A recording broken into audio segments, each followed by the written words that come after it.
After all the sunshine we had last week and the mild temperatures, I wasn't actually expecting to wake up to this morning.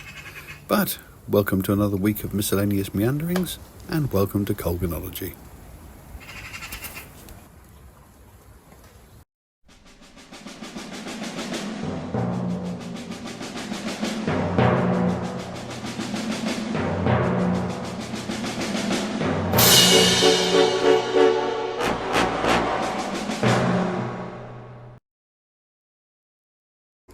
After this morning's snowfall, I expected to come out and show you a winter wonderland this afternoon. But no, this is all that's left. It's all melted and gone away. That's a bit rubbish, isn't it? It is bitter today. It's about 2 degrees Celsius. And with the wind, that's bringing it down even further. You know, it's the sort of thing where you've got to wear gloves or keep your hands in your pockets. And you're almost grateful when you're picking up some fresh dog poo, because at least the bag's warm. Or at least it's the warmth of a pug's colon anyway. The warmth of a pug's colon. I don't think anyone's ever said that expression ever in the entire history of the human race.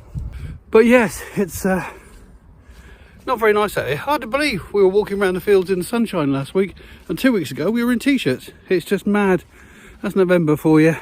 But hey ho, off we go on another week of meanders.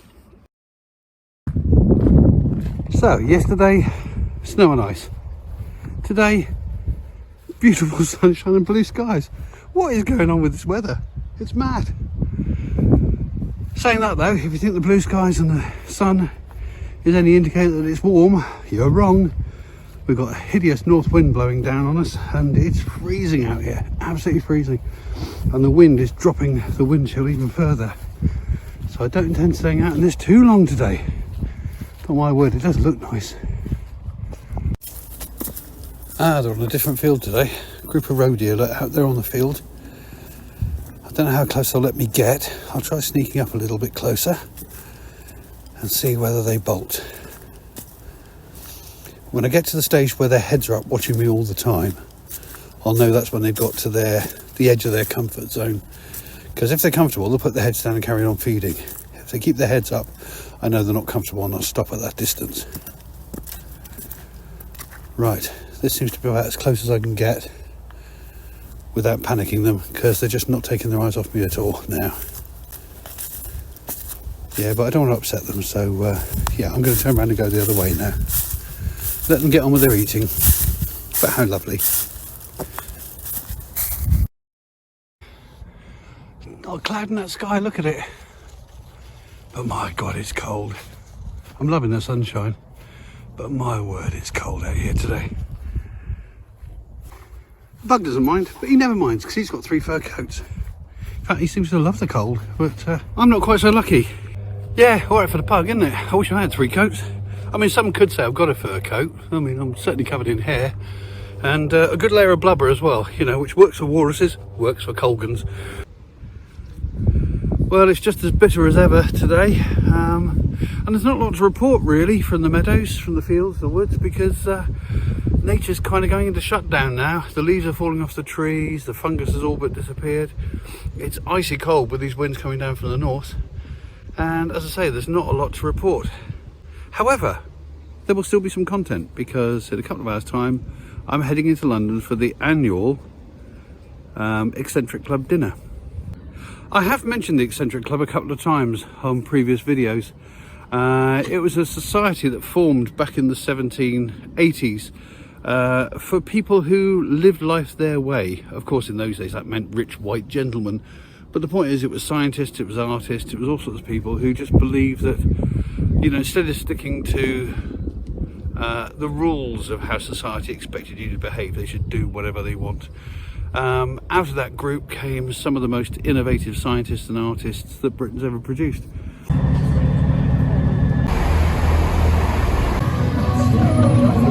Here we go, Piccadilly Circus.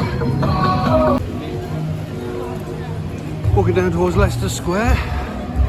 Well, they're getting ready for Christmas, as you can see. Well, Leicester Square is as busy as I've ever seen it. Considering it's about 7 o'clock at night. I mean, look at it. It's looking very pretty. That's the famous Swiss clock. But I mean, look at this. It's looking very festive, I have to say. But it is a sea of people, an absolute sea of people. It's amazing. Just going to take a shortcut here down through Chinatown, which is very, very nice. All of its lanterns.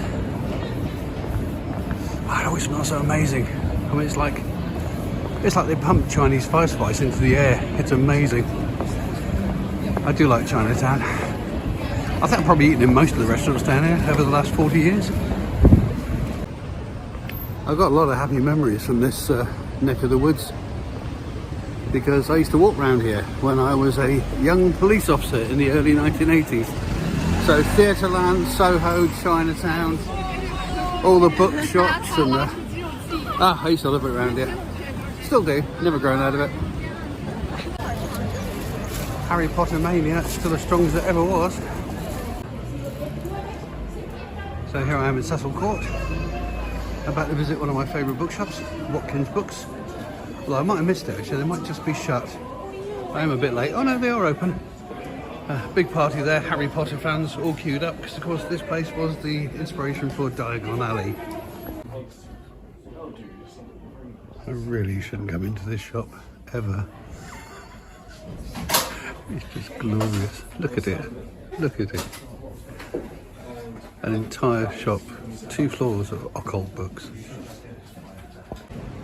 Yeah, Watkins Books, wonderful place. And yeah, I made the mistake of going in there again. 2 new books. Right, on to dinner.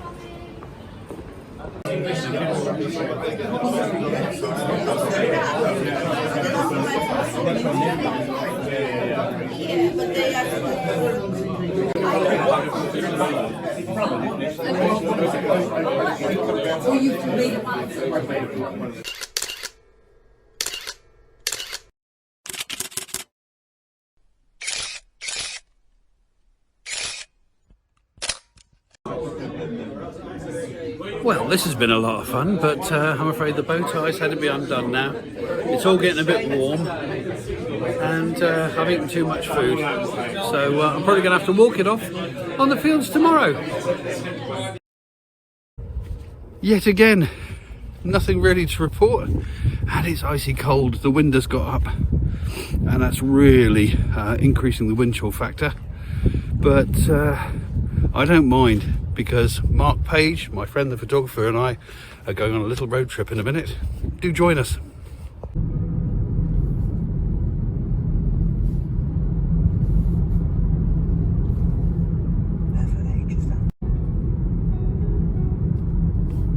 So exciting times, Mark. We're just going to go and see the proofs of the calendar. So yeah, we're at a little industrial estate just on the sort of edge of High Wycombe, and we're going to this place which is called Your Print Solutions. Nice people, we've dealt with them before. Nice people. So yes, it's all rather exciting. So here we go.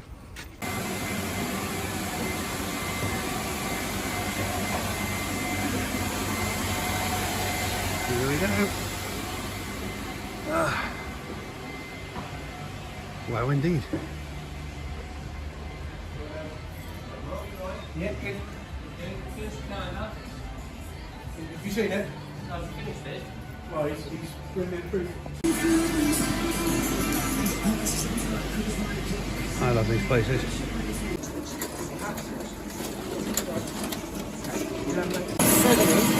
there's 2 spare there and 1 spare there. You can see these in orange, different colours. It's an offset process, which is what our traditional press does. So it goes ink transfer paper. So you need that space.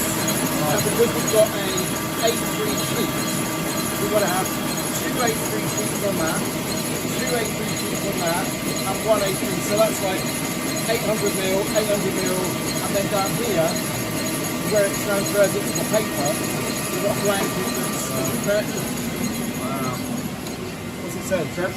It's a monster of a machine. That's what he said. Look at the size of it. Let's just get the scale here. Look at the scale of this machine. Okay. So, it's amazing. yeah.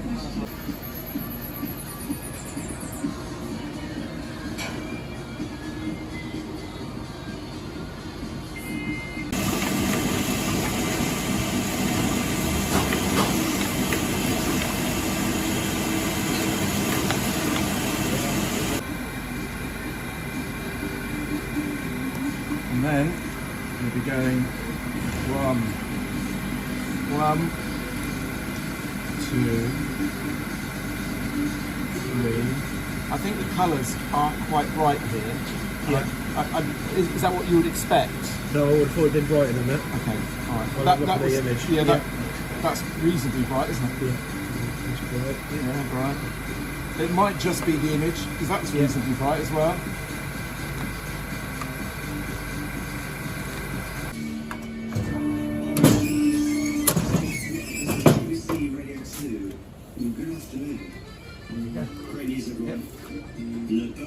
Fabulous.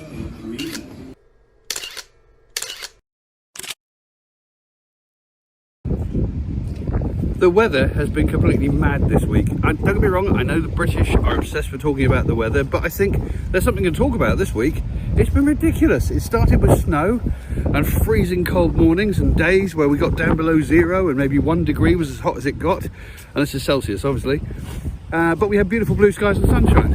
Then we had a day of absolutely torrential rain all day long. I had to get the wellies out. Then we had a day of really strong winds blasting across the country, of which I'm just feeling the tail end of it now. This is due to Storm Bert that's sitting out in the Irish Sea.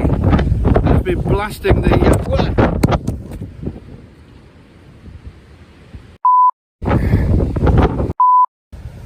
Right, take 2. Particularly blustery gust there. Yeah, this is due to Storm Bert out in the Irish Sea that's been lashing the west and the north of England, and it's now bled across here into the southeast. And while we're not getting it anywhere near as bad as they had it, we're still getting very strong winds. Blowy. That's the word I'd use.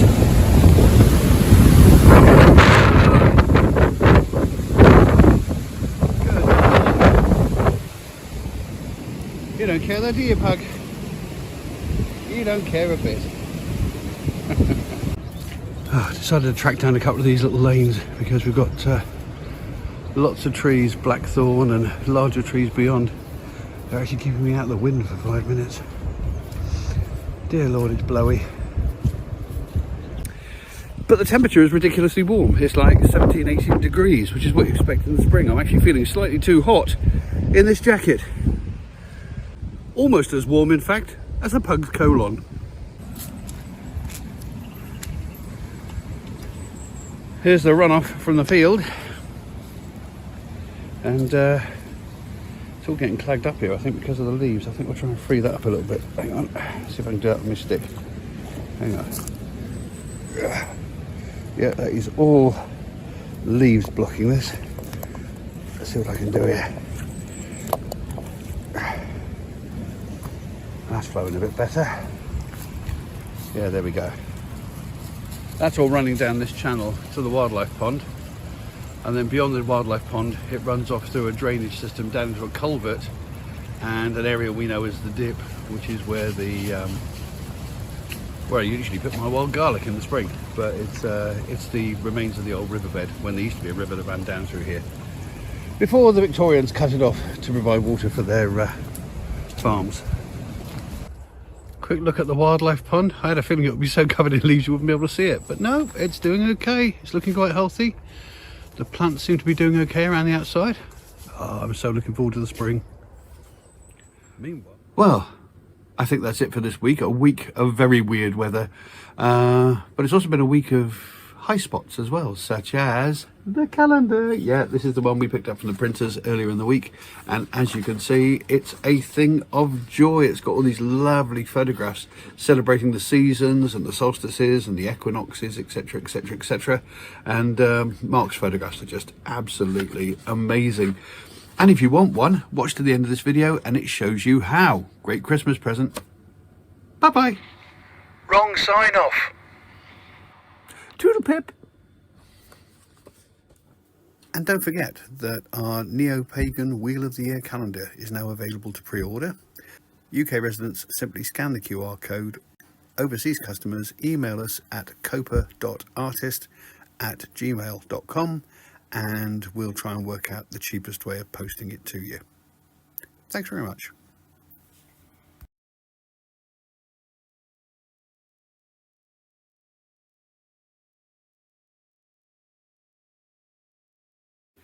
If you've enjoyed this video, then please consider subscribing. Or click on some of these links to look at some of the other videos on the channel. Or press the like button. Or leave a comment. It would be lovely to hear from you. Any combination of those 4 things would be wonderful. Thank you very much.